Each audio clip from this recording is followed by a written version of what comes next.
What is up, YouTube? So we're back like we never left. It's been a couple months since my last garden post. It was during the winter though when I went on hiatus. That's just because not much is going on, and I've been working long shifts at work, up to 17 hours a day.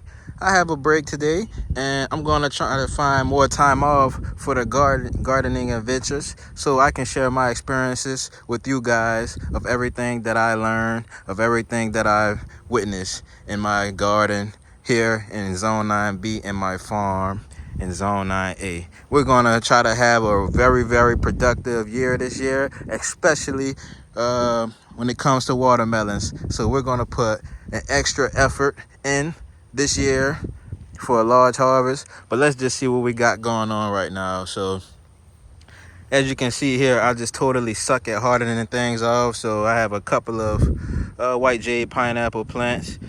Leaves are starting to go white. They were green when I brought them out, but these are in some shade behind this stack of containers here, so that's most likely going to survive. Here I have Coway Sugarloaf that I just brought out today. I doubt that I need to harden this off just because of how thick the leaves are, so this should handle the sunlight much better than those white jade plants down there. Here I have my clementine mandarin tree, which is doing phenomenal. It's been in the garden for about a year and a half now, around that range, and it's already went to flower not too long ago, and we have little fruit sets on here. So those little things there are going to be clementine mandarins, and we have them all around this tree here. The tree is starting to branch out nicely. This is going to be the first harvest that I get from the tree this year, which should take about 9 months until ripening. Yeah, I have this plant here that's been volunteering, which I'm under the assumption that it's kale. But I believe it's self-sowed kale. Kale that self-sowed, but I just can't think of the variety that I could have possibly planted out here that would be self-sowing like this. And it's actually been self-sowing for a few months now.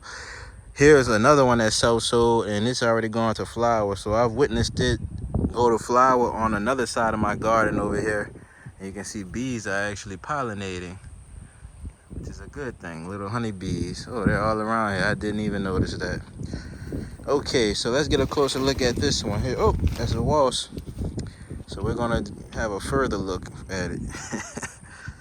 I stepped on the area where wasps are, so we can just see the little action going on here. A lot of flowers. To me, in my eyes, it looked like kale. When I first noticed the plant, it looked like kale, and it's growing all around. Here are some more of those plants right there. I don't want to go too far into the garden, but that's what's going on here. I believe I can start picking these leaves. I'm going to look at my varieties just to see what has a solid green leaf like that and has that same leaf shape. And if it's confirmed to be kale, I'm going to start eating it. If you can confirm it to be kale and you may possibly know the variety, please let me know. Here I have longevity spinach, which survived without protection during the winter. And you can see now it's actually starting to go to flower. We had some flower buds developing, so I'll try to catch that on camera too to see how those flower buds actually look. And then behind that longevity spinach, we have another kale plant.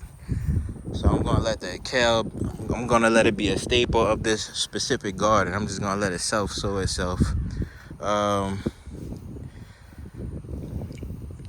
A lot more longevity spinach. I actually love this spinach. It does extremely well. You can see a little damage on these leaves. That's because we had our last chilly nights. Last night was the last chilly night, and it got down to like 36. So this is a tropical spinach. Doesn't do well in the cold, but now it's going to thrive now that all the cold is out of our way.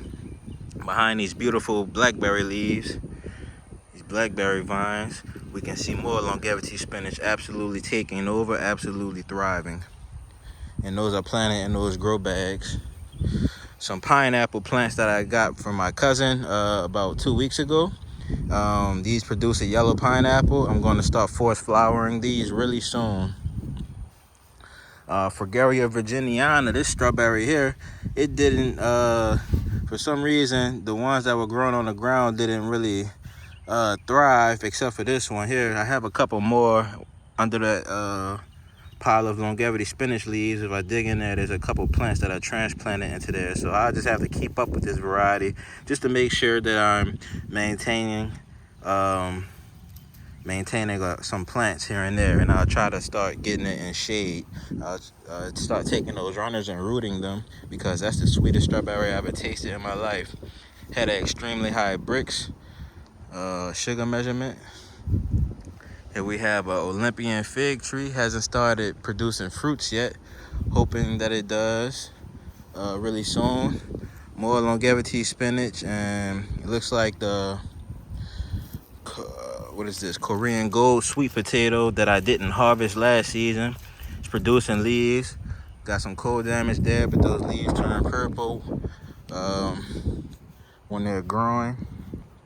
My only banana to survive, or well, I have two varieties that survived. This is the ice cream banana, so this one can handle a little cold here and there.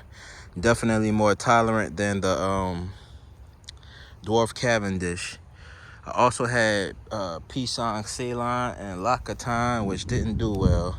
You can see my ginger that I transplanted in that middle there, which will start producing. I have other rhizomes here, and I'm just waiting for those to start pushing leaves out.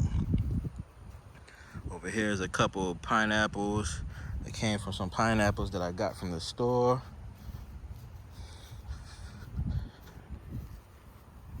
Absolutely love the honeybees. Those are pollinating that wild dandelion. I have a lot of longevity spinach all around this garden. Here is Okinawan purple sweet potato in this little area. For some reason, a couple of my blueberries didn't do too well, but they look like they're bouncing back. I don't know what happened. Here we have we're gonna get to the citrus trees. So blackberry season has officially started. The first blackberry is there. Let's see if I can reach it. I don't know how long it's been ripe actually.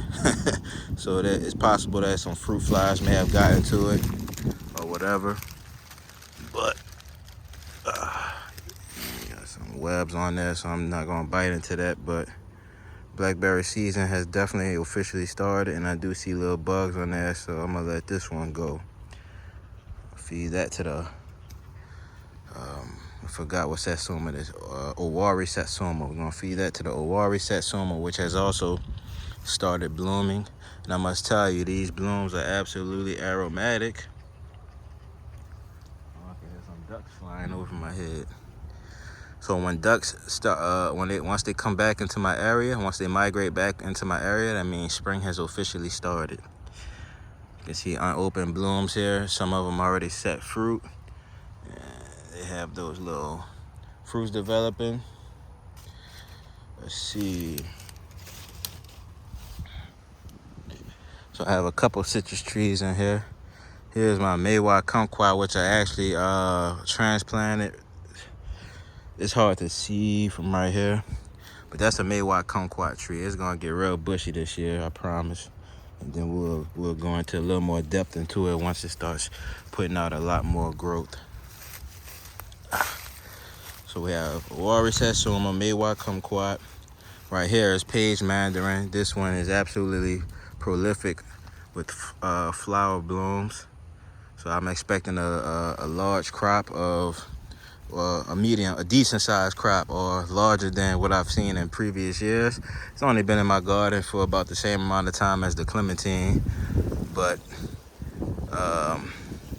this one produced fruit when I first planted it, unlike the clementine. So this one is productive regardless. You can see these little vines hanging off of here. This is the Hisho Wu, which was just absolutely taking over. I didn't know Hisho Wu would do this. I wouldn't have purchased the plant if I would have known it was so invasive.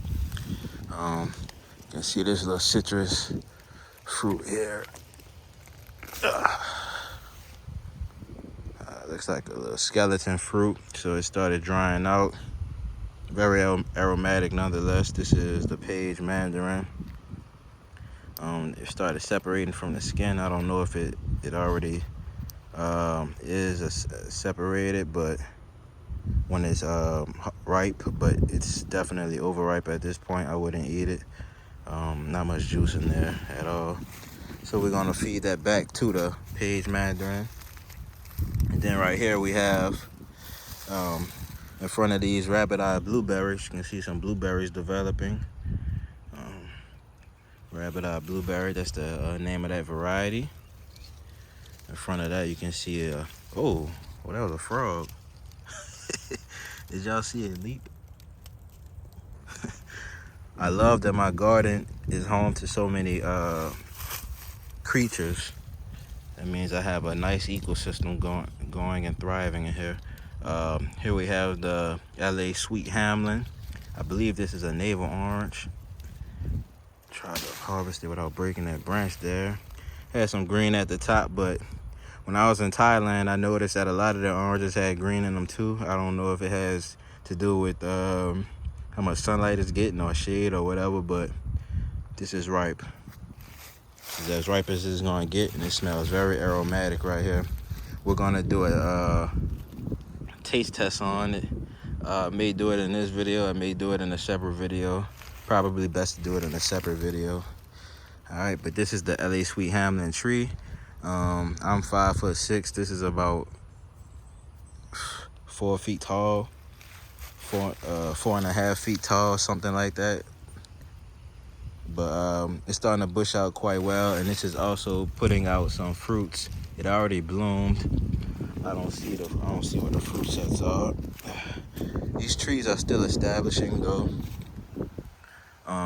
So over there, that blackberry I harvested, that was Primark Freedom. Right here, this is most likely Apache. And I say most likely because blackberries, they grow all over. But if the berries that I planted in those specific areas are what I planted in that specific area, then these are what they are. And you can see Apache has a lot of fruits coming on. Here we have some Biloxi blueberries. This is a plant that I planted last season, I believe. Right here is Sweet Crisp blueberry. So not expecting any fruits this season. Hopefully within the next 2 seasons it will produce. Here's Dwarf Cavendish.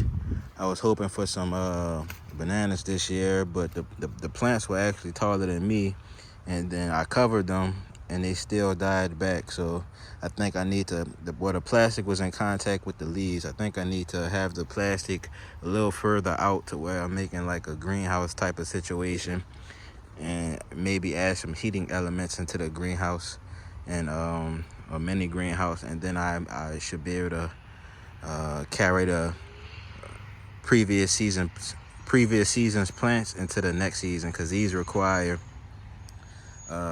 so it requires this growing season to get to the correct size, and then next growing season it will produce the flower and fruits. So like I said, it's time we're gonna start getting back into the garden. You can see this Hisho Wu is just hectic.